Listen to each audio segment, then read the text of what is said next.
Hello good evening सभी साथियों को। भव्य जो आपके यूट्यूब ऑनलाइन प्लेटफॉर्म पर आप सभी का हार्दिक स्वागत है। हम जो राजस्थान हिस्ट्री की क्लास है हम देख रहे थे। हमने लास्ट टाइम पे महाराणा रायमल के बारे में चर्चा करी थी। हम लास्ट क्लास में चर्चा कर रहे थे कि महाराणा रायमल जिनके 13 पुत्र और 2 पुत्रियां थी, लेकिन उनमें से जो सबसे शक्तिशाली पुत्र थे वह हमें इतिहास में 3 ही मिलते हैं। एक तो पृथ्वीराज, जयमल और सांगा। हमने लास्ट क्लास में पढ़ा कि पृथ्वीराज की कैसे विष देकर हत्या कर दी जाती है और दूसरे जो राजकुमार थे जयमल, वह सोलंकियों के विरुद्ध युद्ध करते हुए मारे जाते हैं। अब बचे अगले उत्तराधिकारी रहेंगे तो वह सांगा, जिनका एक नाम हमें जो इनका रियल नाम है वो तो क्या मिलता है, संग्राम सिंह, लेकिन हमने करते करते इनका नाम क्या कर दिया, सांगा। सांगा के अगर हम राज्याभिषेक की बात करें तो इसकी जब हम कहानी देखते हैं तो वो बहुत ही इंटरेस्टिंग है। ये कहानी कुछ इस प्रकार कहती है कि महाराणा रायमल के 3 पुत्र कौन, पृथ्वीराज, जयमल और सांगा, इन तीनों में हमेशा इस बात को लेकर विवाद रहता था कि महाराणा रायमल के बाद में मेवाड़ का अगला राजा कौन बनेगा। हालांकि महाराणा रायमल बोलते थे कम से कम मेरे जीते जीते ऐसी बातें मत करो, जो भी बने राजा मेरे मरने के बाद बन जाना। लेकिन इन तीनों भाइयों में आपस में ही इस बात को लेकर, हमेशा से इस बात को लेकर युद्ध रहता था कि महाराणा रायमल के बाद में मेवाड़ का अगला राजा कौन बने। अब इनके एक अंकल थे, यानी कि महाराणा रायमल के भाई, जिनका नाम था सारंगदेव। सारंगदेव जी के सामने भी ये लड़ते थे, तो सारंगदेव जी ने इनको कहा था कि आप लोग खुद से तय मत कीजिए कि मेवाड़ का अगला राजा कौन बनेगा। तो हम फिर इस बात को कैसे तय करें, तो यहाँ से एक भील पुजारन रहती है। सारण जाति की एक महिला है जो क्या है, एक पुजारन है, और वह भविष्यवाणी करती है। आप लोग उसके पास जाइए और उन्हें अपने बारे में बताइए, तो वह आपको बता देगी मेवाड़ का अगला राजा कौन होगा। अपने चाचा की बात सुनकर तीनों भाई उस पुजारन महिला के पास जाते हैं और अपनी कुंडली दिखाते हैं। बोलते हैं कि माता जी आप हमें देखकर बताइए कि मेवाड़ का अगला राजा कौन बनेगा हम तीनों भाइयों में से। अब थोड़ा पृथ्वीराज जी थे वो थे थोड़ा गुस्सैल स्वभाव के। पहले तो वो जो महिला थी, पुजारन महिला थी, उन्होंने बोला कि मैं ऐसे किसी के बारे में भविष्यवाणी नहीं कर सकती, हालांकि मुझे पता है मेवाड़ का अगला राजा कौन बनेगा। लेकिन अगर मैंने किसी एक भाई का नाम लिया तो तुम तीनों भाई में आपस में बैर बनेगा, बाकी के 2 भाई उससे क्या रखोगे, बैर रखोगे, इसलिए मैं किसी एक का नाम नहीं बता सकती। अब पृथ्वीराज जी थे थोड़ा गुस्से टाइप, उन्होंने अपनी सीधी तलवार निकाली और उस महिला के सिर पे लगाएगी और उसे बोला कि देखो ज्यादा फिलॉसफी झाड़ने की जरूरत नहीं है, सीधा सीधा बताओ कि मेवाड़ का अगला राजा कौन बनेगा। उदाहरण महिला देखकर बोलते हैं कि पृथ्वीराज जी को कि भाई तू तो नहीं बनेगा, जैसा तेरा गुस्सा है कि मेवाड़ का अगला राजा तू तो नहीं बनेगा, तो फिर कौन बनेगा अगला राजा।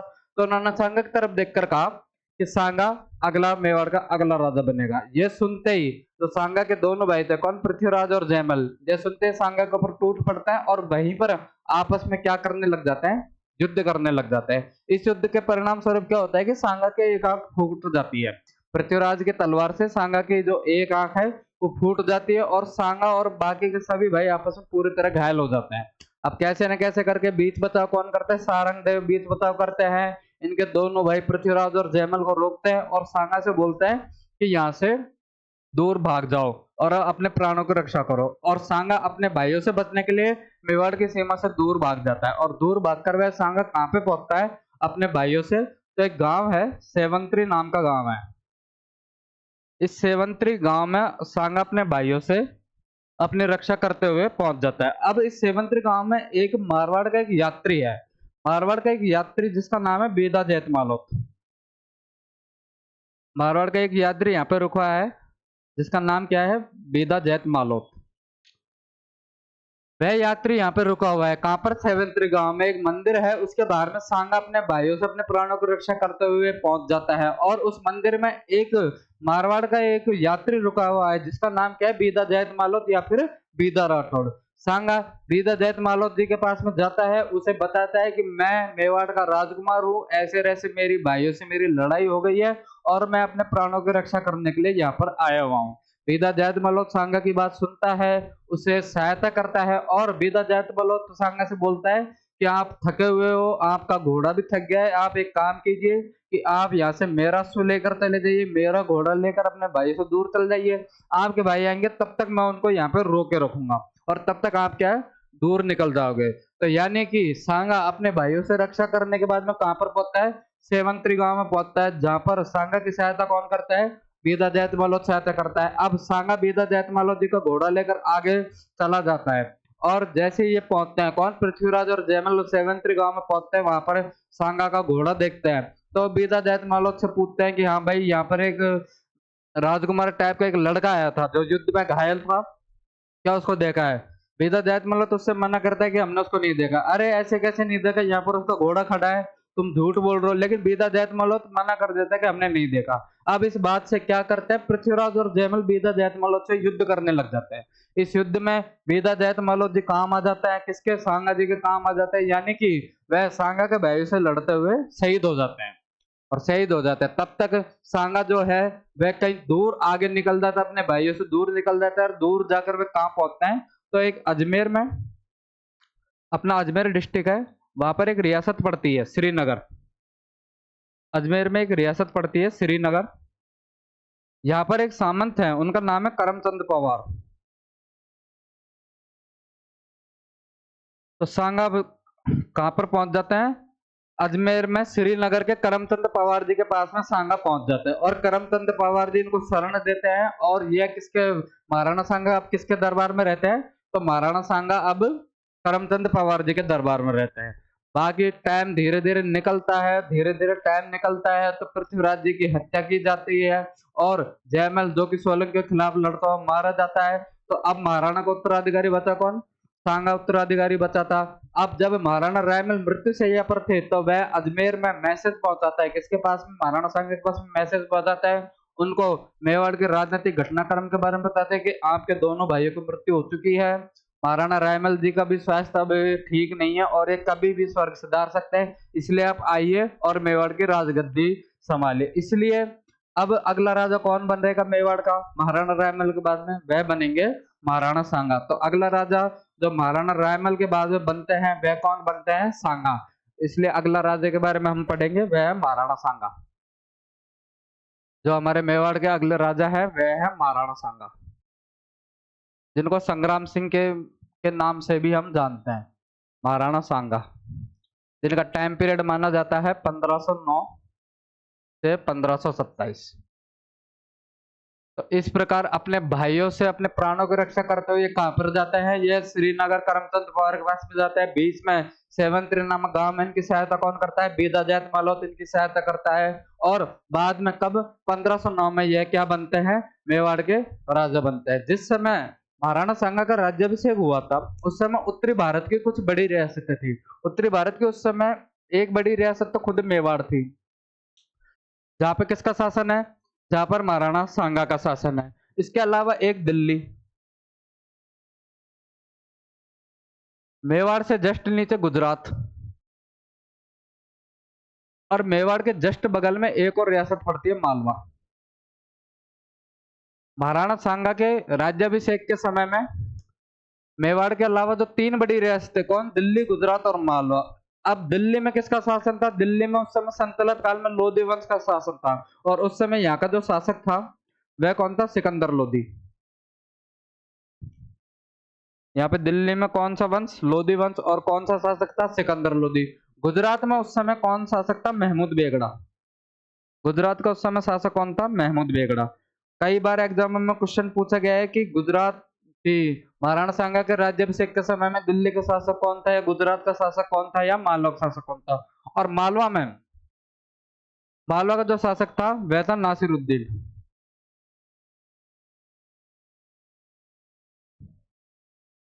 महाराणा सांगा के राज्याभिषेक के समय में जो उत्तरी भारत के चार बड़ी रियासतें, कौन, मेवाड़, दिल्ली, गुजरात और मालवा, उनके वहां के शासक ये थे। और मेवाड़ में खुद कौन बैठे हैं, मेवाड़ में खुद महाराणा सांगा बैठे हैं। तो ये जो उत्तरी भारत की उस समय की चार बड़ी रियासतें, कब के किस समय की बात कर रहे हैं हम, महाराणा सांगा के राज्याभिषेक के समय में। अब महाराणा सांगा जो कि एक क्या है, बहुत ही महत्वाकांक्षी राजा है, जो अपनी क्या करना चाहता है, सीमाओं का विस्तार करना चाहता है। तो उनका बारी बारी से इन तीनों रियासतों के साथ में क्या होता है, संघर्ष होता है, या फिर हम बोल सकते हैं सिंपल लैंग्वेज में कि तीनों रियासतों के साथ में महाराणा सांगा के युद्ध होता है। तो हम एक एक चीज का पोस्टमार्टम करते हैं, एक एक चीज को पढ़ते हैं। अब सबसे पहले हम पढ़ते हैं कि महाराणा सांगा का गुजरात के साथ संघर्ष। सबसे पहले हम पढ़ते हैं गुजरात के साथ संघर्ष।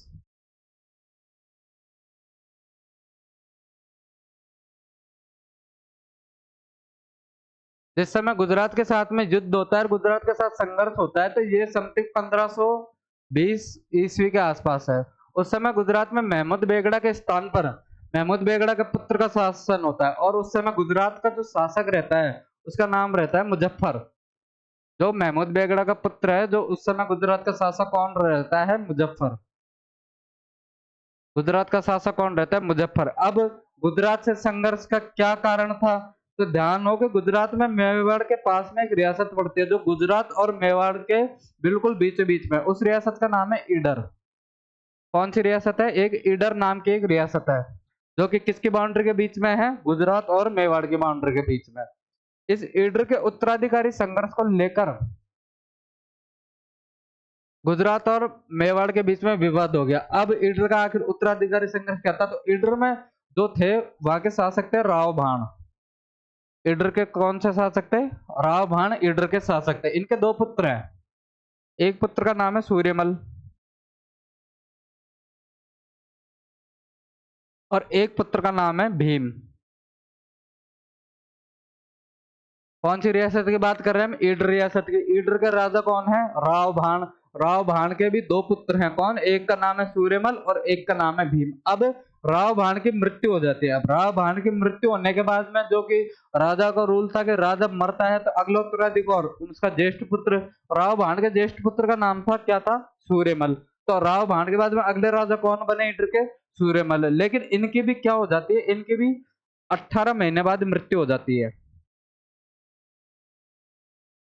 सूर्यमल की भी 18 महीने बाद मृत्यु, यानी कि एक बार फिर से क्या हो रहा है? ईडर में राजा चेंज हो रहा है। अब ईडर में एक बार फिर से राजा चेंज हो रहा है तो अब अगला राजा कौन बने? सूर्यमल का पुत्र। अब सूर्यमल के पुत्र का क्या नाम था? रायमल। तो अगला राजा कौन बनता है? रायमल अगला राजा बनता है ईडर का। अब रायमल चूंकि अगला राजा बनता है तो रायमल क्या था? बालक था, अल्पायु में राजा बना है। इस बात का फायदा कौन उठा लेता है? रायमल का चाचा, यानी कि कौन उठाता है? भीम इस बात का फायदा उठा लेता है। और भीम किस पर आक्रमण कर रहा है? अब ईडर पर आक्रमण कर लेता है और ईडर पर आक्रमण करके रायमल को गद्दे से हटा देता है और ईडर का राजा किसको बना देता है? अपने पुत्र भारमल को। अपने पुत्र भारमल को। अब यहाँ पर ईडर का राजा कौन है? अब भारमल है। रायमल को गद्दी से हटा दिया गया है। अब रायमल सहायता के लिए किसके पास जाता है? अब रायमल सहायता के लिए जाता है महाराणा सांगा के पास में। महाराणा सांगा के पास में जाता है और महाराणा सांगा को क्या पूरा घटनाक्रम बताता है कि कैसे कैसे मेरे चाचा ने धोखा करके मुझे राज्य से बाहर कर दिया है। अब आप मेरी सहायता कीजिए मुझे अपना राज्य वापस दिलवाने में। महाराणा सांगा अब किसकी सहायता कर रहा है? रायमल की। और इसकी सहायता और क्यों कर रहा है? क्योंकि महाराणा सांगा इसका जो विवाह है, रायमल का जो विवाह है वह किसके साथ करवा देता है? अपनी पुत्री के साथ में। महाराणा सांगा रायमल का क्या करवा देते हैं? विवाह करवा देते हैं। अब रायमल महाराणा सांगा का क्या हो गया? दामाद हो गया। वह इसलिए भी उसकी सहायता कर रहा है। तो अब सांगा की सहायता से वापस ईडर की गद्दी अब कौन प्राप्त कर लेता है? रायमल ईडर की गद्दी को प्राप्त कर लेता है। अब उसके बाद में भारमल को राज्य छोड़कर जानना पड़ता है। अब भारमल किसकी सहायता मांगने जाता है? अब भारमल मांगने जाता है गुजरात की सहायता। और गुजरात का उस समय का शासक कौन है? मुजफ्फर। तो कुल मिलाकर ईडर का यह उत्तराधिकारी संघर्ष जो कि किसके बीच में वजह बना था? मेवाड़ और गुजरात के बीच में। भारमल गुजरात के शासक मुजफ्फर के पास सहायता मांगने जाता है। मुजफ्फर इसकी सहायता करके किस पर हमला कर रहा है? मुजफ्फर अब ईडर पे हमला कर रहा है और ईडर पर हमला करने के बाद में पुनः रायमल को हटा देता है। जैसे ही सांगा को यह समाचार प्राप्त होता है कि कैसे मेरे दामाद को किसकी सहायता से? गुजरात की सेना की सहायता से हटा दिया जाता है, तब महाराणा सांगा अब किस पर अटैक करता है? तो महाराणा सांगा सीधे गुजरात पर अटैक करता है। कब अटैक करता है? 1520 ईस्वी में। कौन से रियासत के लिए? ईडर रियासत के लिए। और ईडर के उत्तराधिकारी संघर्ष की वजह से किन किन के बीच में विवाद होता है? तो गुजरात और मेवाड़ के बीच में विवाद होता है। तो कुल मिलाकर कि गुजरात के साथ संघर्ष का क्या कारण था? किस रियासत को लेकर था? तो वह ईडर रियासत को लेकर था। महाराणा सांगा ने वहां पर किसकी सहायता की थी? तो रायमल की सहायता की थी जो कि उसका क्या था?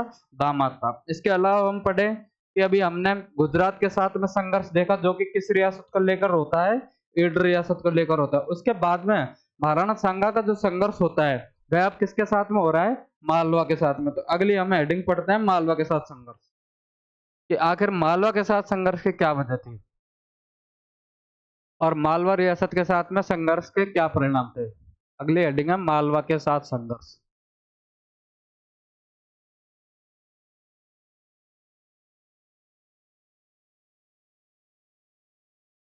मैंने अभी आपको बताया कि महाराणा सांगा के राज्याभिषेक के समय मालवा के शासक कौन थे? नासिरुद्दीन। ये मर जाते हैं। इसके बाद में मालवा का शासक कौन बनता है? महमूद खिलजी सेकंड।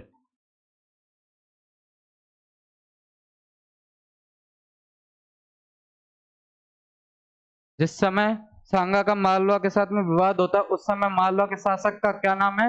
महमूद खिलजी सेकंड। मालवा के शासक कौन है? महमूद खिलजी सेकंड। और मालवा के साथ विवाद का क्या कारण था? तो महमूद खिलजी सेकंड का एक सामंत था। महमूद खिलजी सेकंड का एक सामंत था जिसका नाम था मेदिनी राय।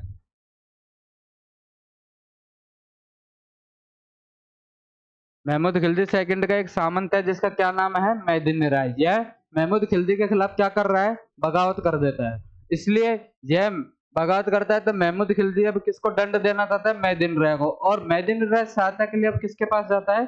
तो मेदिनी राय अब सहायता के लिए किसके पास गया है? महाराणा सांगा के पास गया है। महाराणा सांगा इसको क्या दे देता है? शरण दे देता है। और शरण देने के साथ साथ में इसको दो जागीरें दे रहा है। एक तो चंदेरी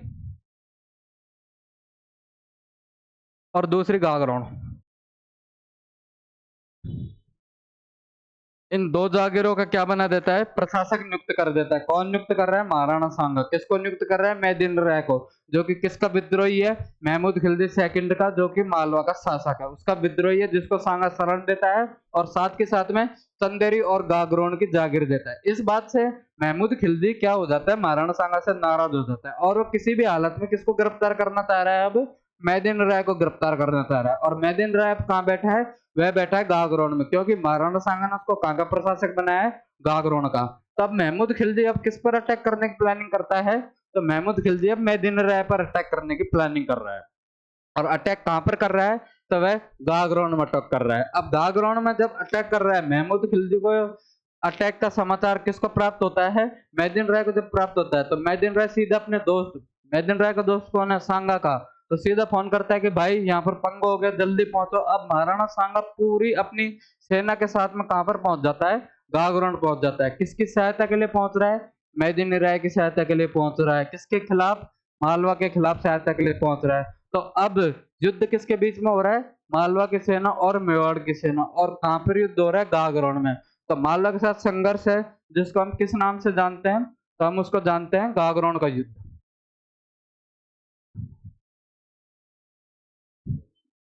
कौन सा युद्ध हो रहा है?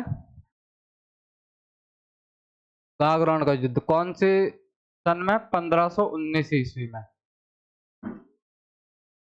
1519 ईस्वी में। गागरोन युद्ध के क्या कारण रहा था? गागरोन के युद्ध का कारण क्या था? क्योंकि महाराणा सांगा ने महमूद खिलजी के विद्रोही मेदिनी राय को सहायता दी, प्लस उसको चंदेरी और गागरोन की जागीर दी। इस कारण इनके बीच में युद्ध हो रहा है। और अगर आप दूसरे कारणों की बात करें तो जैसा कि मेवाड़ और मालवा का तो पहले से संघर्ष था। कुंभा के टाइम पे हमने पढ़ा था कि महमूद खिलजी फर्स्ट था, जिसको कुंभा किसके युद्ध में हरा रहा है? 1437 में सहारनपुर के युद्ध में। अब युद्ध वापस मालवा और मेवाड़ के बीच में कहां पे हो रहा है? गागरोन में। जहां पर कौन सी सन में? 1519 ईस्वी में। कौन कौन आमने सामने है? मालवा, मालवा का भी शासक कौन है? महमूद खिलजी सेकंड। ध्यान रखना है, महमूद खिलजी फर्स्ट नहीं है, महमूद खिलजी सेकंड। वर्सेज मेवाड़। मेवाड़ में भी कौन है? महाराणा सांगा। कब हो रहा है? 1519 ईस्वी में। इनके बीच में ये युद्ध होता है। कौन सा युद्ध बोलते हैं इसको? गागरोन युद्ध। इस युद्ध में क्या होता है कि महाराणा सांगा इस युद्ध को जीत जाते हैं। 1519 में जो मालवा के साथ होता है, इस युद्ध को कौन जीतता है? महाराणा सांगा इस युद्ध को जीत जाता है। और जो महमूद खिलजी सेकंड है उसको क्या बना लेते हैं? उसको बंदी बना लेते हैं। कितने दिन के लिए? 3 माह के लिए उसको क्या कर लेते हैं? बंदी बना लेते हैं। तो मालवा के साथ में भी युद्ध किस रियासत को लेकर हो रहा है? सॉरी, किस सामंत को लेकर? मेदिनी राय को, जिसको महाराणा सांगा क्या पहुंचाता है? सहायता पहुंचाते हैं। कौन सा युद्ध हो रहा है? गागरोन का युद्ध हो रहा है। कब हो रहा है? 1519 ईस्वी में हो रहा है। और इस युद्ध का परिणाम क्या होता है कि इस युद्ध में भी महाराणा सांगा कौन सी बड़ी रियासत को पराजित कर रहे हैं? मालवा जैसी बड़ी रियासत को पराजित कर रहे हैं। अब महाराणा सांगा के हमने पढ़ा कि गुजरात और मालवा के साथ में संघर्ष पड़ा। अब उसके अलावा एक बड़ी रियासत और बचती है, वह कौन सी रियासत होती है? दिल्ली। अब महाराणा सांगा का दिल्ली के साथ में संघर्ष बढ़ेंगे कि दिल्ली के साथ में जो संघर्ष होता है उस समय दिल्ली में कौन सा वंश था, मैंने अभी आपको बताया था, दिल्ली में लोधी वंश था। और जिस समय दिल्ली के साथ संघर्ष हो रहा था उस समय दिल्ली का शासक कौन था? इब्राहिम लोधी। और संतलत कालीन में व्यवस्था दिल्ली की हालत ये थी कि दिल्ली की ज्यादा कुछ चलती नहीं थी। उस समय उत्तरी भारत की सबसे बड़ी रियासत और सबसे बड़ा राजा अगर किसी को माना जाता था तो वह कौन था?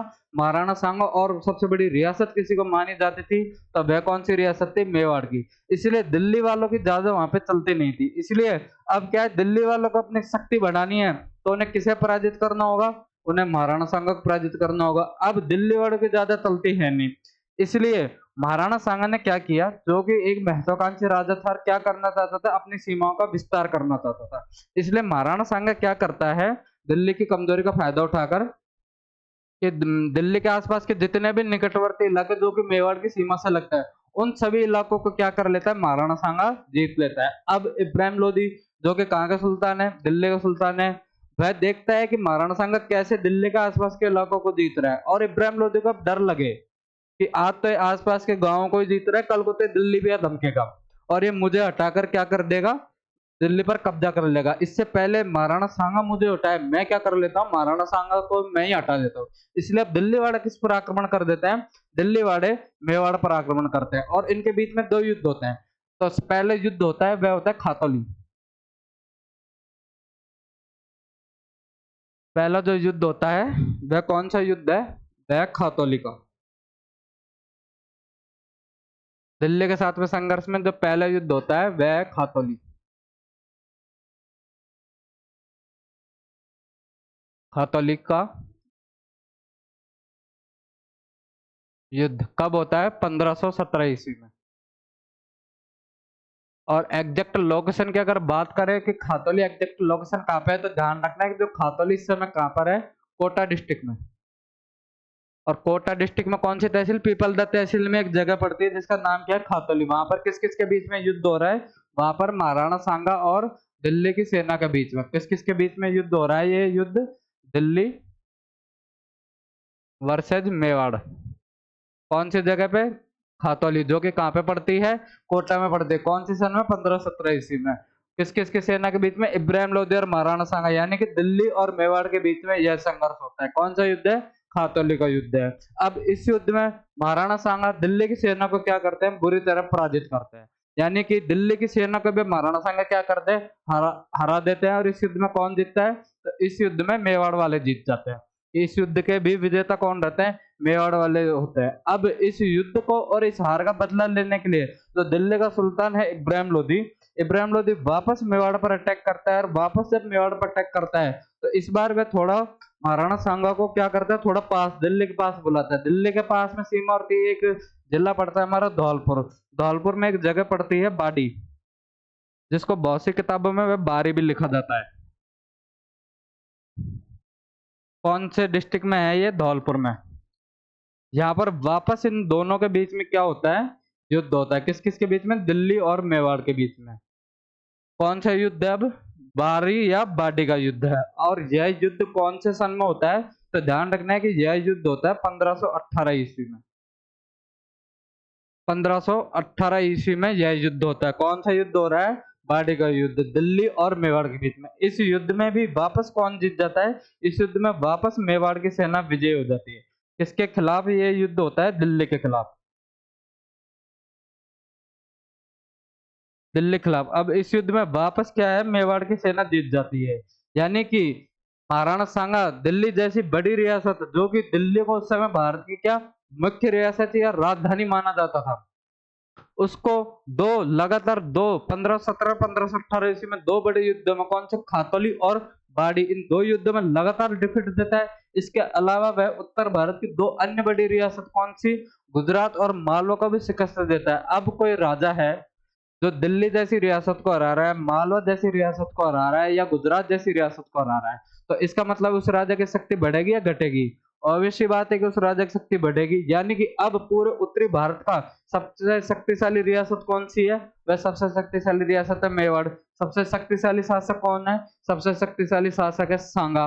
और जब राजस्थान के आसपास की भी बाकी रियासतों ने भी ये देखा कि सांगा सभी बड़ी रियासतों को हरा रहा है, इसलिए वह सभी क्या कर लेते हैं? सांगा के साथ गठबंधन कर लेते हैं। और जो आसपास की जितनी बड़ी रियासतें हैं, जैसे उस समय चाहे वह मारवाड़ हो, चाहे वह बीकानेर जैसी रियासत हो, या वह जयपुर की आमेर रियासत हो, ईडर रियासत हो, ऐसी आसपास की जितनी भी सब रियासतें हैं, अब वह किसकी अधीनता स्वीकार कर लेती है? सांगा की। और सांगा को क्या मान लिया जाता है? सांगा को अब हिंदुओं का सबसे बड़ा राजा मान लिया जाता है। इसलिए सांगा की एक उपाधि हमें देखने को मिलती है, हिंदूपत। हिंदू नरेश, जिसका अर्थ होता है हिंदू नरेश, हिंदुओं का सबसे बड़ा राजा। एक उपाधि में क्या देखने को मिलता है? हिंदूपत। क्योंकि उस समय सांगा के टाइम पीरियड में हिंदुओं का जो सबसे बड़ा राजा माना जाता है, वह किसे माना जाता है? सांगा को। क्यों? क्योंकि उत्तर भारत की 3 बड़ी रियासतों को हरा रहा है। 3 बड़ी रियासतों को। ये युद्ध चालू होते 1517 खातरली से लेकर गागरोन के और गुजरात के साथ संघर्ष 1520 तक। वह लगातार 3 सालों में 3 बड़ी रियासतों को हरा रहा है। 17, 18, 19, 20 4 सालों में 3 बड़ी रियासतों को हरा रहा है। और इसलिए अब हिंदुओं का उत्तरी भारत में सबसे बड़ा राजा कौन है? वह महाराणा सांगा इस समय हिंदुओं का सबसे बड़ा राजा है। अब महाराणा सांगा की शक्तियों का विस्तार दूर दूर तक हो रहा है। सबसे बड़ा सर्वमान्य राजा और सर्वमान्य रियासत मेवाड़ और महाराणा सांगा है। अब उस समय क्या होता है, थोड़े भारत की राजनीति में एक अजीब घटनाक्रम होता है, कुछ थोड़ा परिवर्तन होता है। काबुल में एक शख्स बैठा है, एक रियासत है जो दूर है, वह कौन सी रियासत है? काबुल।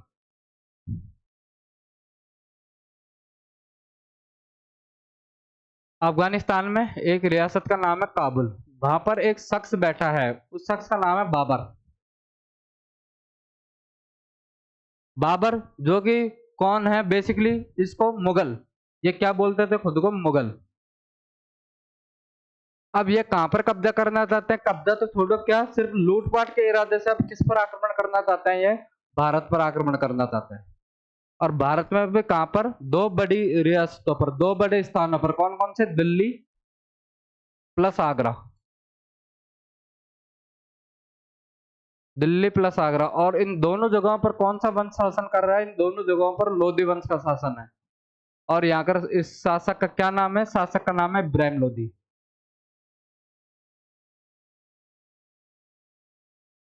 इब्राहिम लोधी। यानी कि सीन क्या बन रहा है कि काबुल में एक सरदार बैठा है, मुगल सरदार, उसका क्या नाम है? बाबर। वह कहां पर आक्रमण करना चाह रहा है? वह भारत पर आक्रमण, किस इरादे से? लूटपाट के इरादे से वह आक्रमण करना चाहता है। किन स्थानों पर? दिल्ली और आगरा। जो कि उस समय वहां का शासक कौन होता है? वहां का शासक होता है इब्राहिम लोधी। अब बाबर को यह पता है कि भारत में सबसे शक्तिशाली उस समय राजा कौन है, तो बाबर को यह पता है भारत में उस समय सबसे शक्तिशाली राजा कौन है? महाराणा सांगा। तो बाबर मैसेज किसके पास करता है? अब भारत पर आक्रमण करने से पहले मैसेज करता है महाराणा सांगा के पास में। वह महाराणा सांगा से बोलता है कि मैं दिल्ली पर अटैक करना चाहता हूँ, है ना, और मैं उसको लूटपाट करना चाहता हूँ। कृपया आप इस अटैक में क्या कीजिए? मेरी सहायता कीजिए। ऐसा कौन लिखता है? बाबर अपनी आत्मकथा में लिखता है। ये बात किसकी आत्मकथा में लिखता है? बाबर अपनी आत्मकथा में लिखता है। और बाबर की जो आत्मकथा है उसका क्या नाम है? बाबरनामा।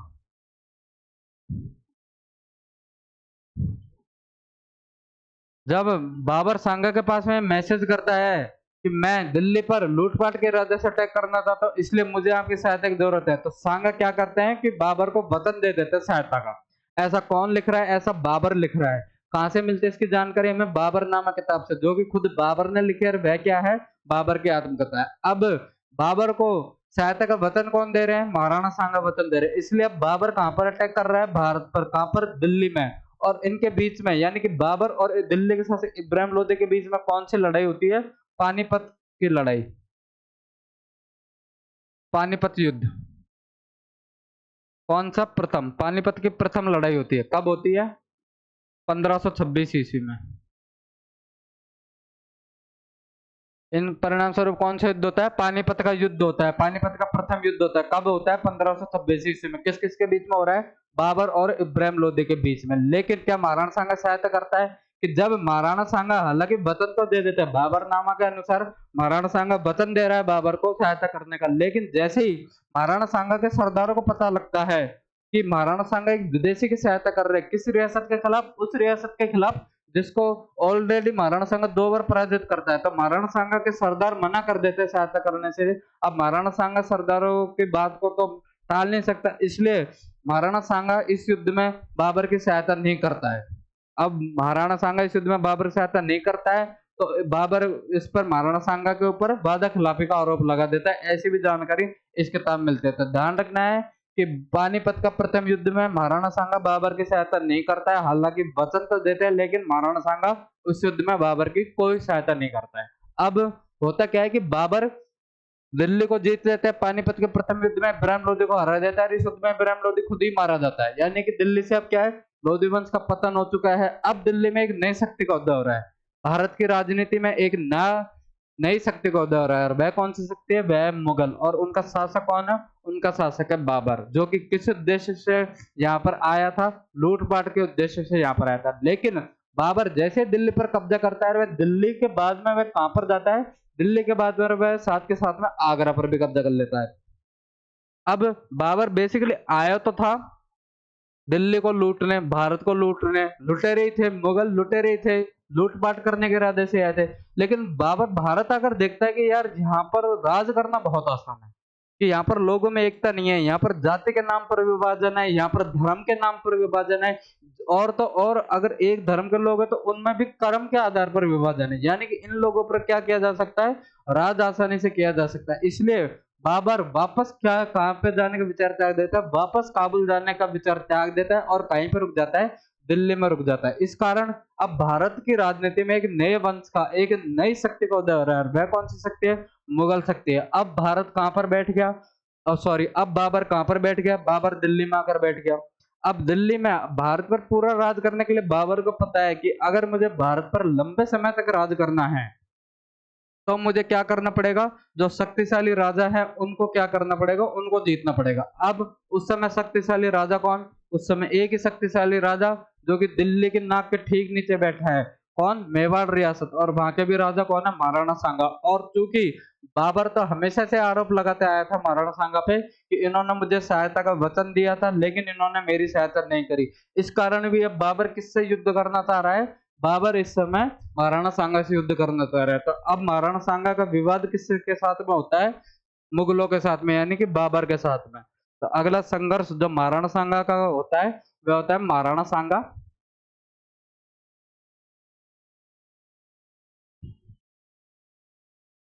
वर्सेज बाबर, जो कि इस समय पानीपत के प्रथम युद्ध के बाद में भारत में एक नई शक्ति के रूप में आया था।